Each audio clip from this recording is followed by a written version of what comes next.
Welcome to the Reconnection Club podcast, the show that helps parents heal troubled relationships with their adult sons and daughters. I'm your host, psychotherapist Tina Gilbertson.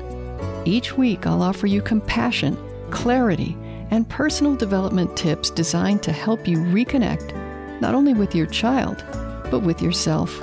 Now let's get started. I'm going to talk about something today that's not always true for every parent experiencing an unwanted estrangement from their adult child or children, but it's true often enough that I want to share the idea just in case it might crack something open for you or for someone close to you.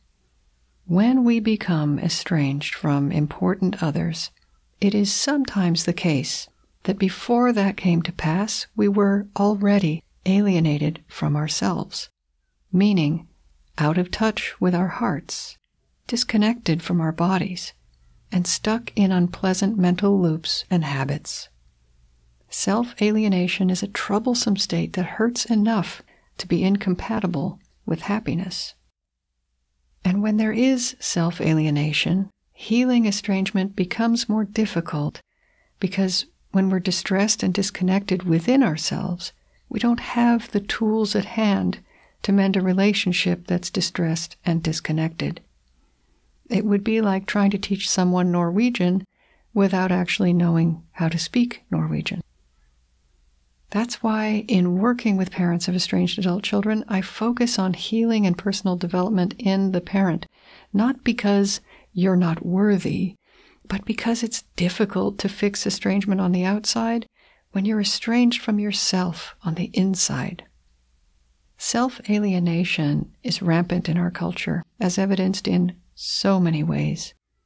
We dissociate from our emotions, or else feel overwhelmed by them as if they're enemies assaulting us. We feel separate from our physical selves. We think of our bodies as vehicles shuttling us from place to place and bothering us with more and more complaints as we age.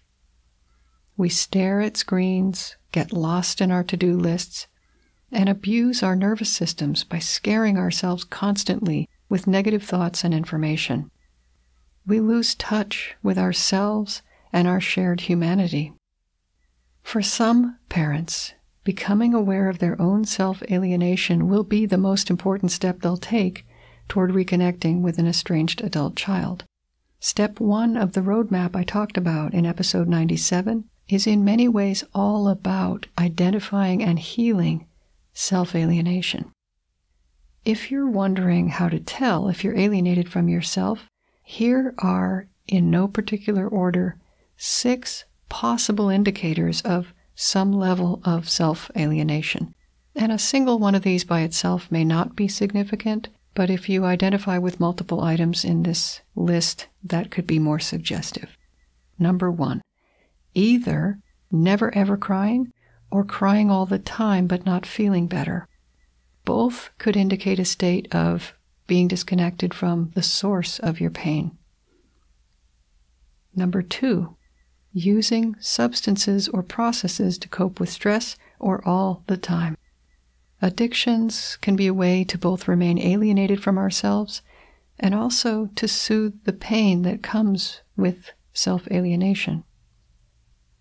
Number 3, codependency. If you identify as codependent, it means that you've learned to pay more attention to others than to yourself. That's a setup for self-alienation. Number 4, avoiding situations likely to evoke emotion, such as journaling, therapy, or any gathering where people express painful feelings. Emotions express our truth, and self-alienation keeps us from wanting to hear it. Number 5, frequently pushing past physical limits, eating too much or too little, refusing to rest when we're sick or tired, not dressing properly for the weather, under or over hydrating. There are so many ways to ignore the needs and comfort of our physical selves. When we do this regularly, we treat ourselves like strangers whose opinions hold no value. And number 6, living with emotional or physical abuse. to survive in an abusive relationship over time, self-alienation is all but required. It's a survival mechanism. So although self-alienation per se isn't always the result of trauma, where there is trauma, there is usually a certain degree of self-alienation. Those are 6 of many possible signs that you could be somewhat alienated or estranged from yourself. So how do we get back in touch with ourselves when we need to? Well, here are 4 of my favorite practices to address self-alienation, but I strongly encourage you to do your own research in exploring beyond just these. Number 1, breathing, conscious and intentional. You can't focus on your breath without being in some sense present with yourself. For some people, just the act of paying attention to their breathing will bring up emotions. If that happens and you feel you could use some support, try breathing with a somatic or body-based therapist or other appropriate local professional. Number 2, listening to your body. And if you're not used to thinking about your body much, let alone consciously inhabiting your physical self, listening might be a bit of a leap. I personally like Feldenkrais as a gentle means of becoming more embodied and aware of being a physical entity. I'll put a link in the show notes to that, but there's a plethora of movement practices, including different types of yoga, dance, and so on, that you can survey and sample to discover what works for you or what you like. Number 3, constructive wallowing.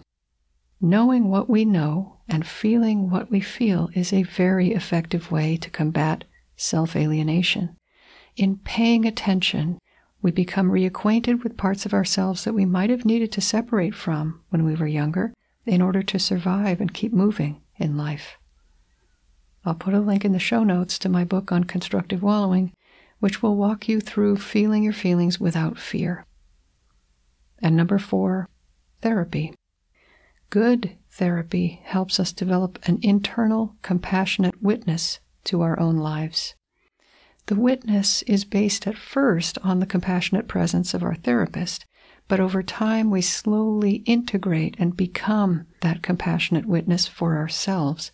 And in that process, we gradually draw back all the estranged parts of ourselves, becoming more and more whole and less alienated. There is surely much more to be said about self-alienation, but let me review the points I covered in this episode. The 6 signs of possible self-alienation that I mentioned were 1, crying all the time or not at all. 2, addiction to a substance or process. 3, codependency. 4, avoiding emotional situations.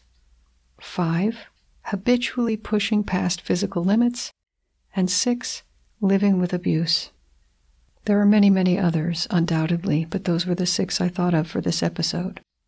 And the 4 ideas I presented for starting to heal from self-alienation were, number 1, breathing practices, 2, embodiment practices, yoga, dance, and so on, 3, constructive wallowing, that is, embracing emotions, and 4, competent, compassionate therapy or counseling with a local mental health professional.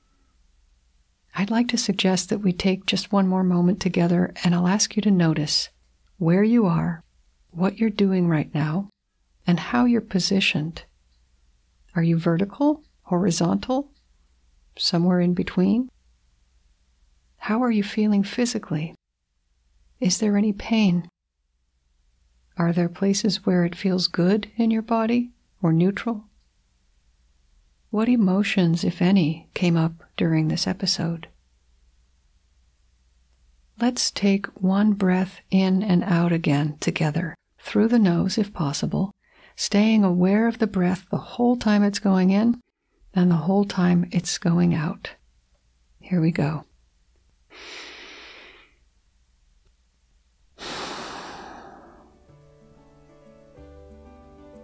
Thank you for staying with me to the end of this episode. I hope you found it helpful.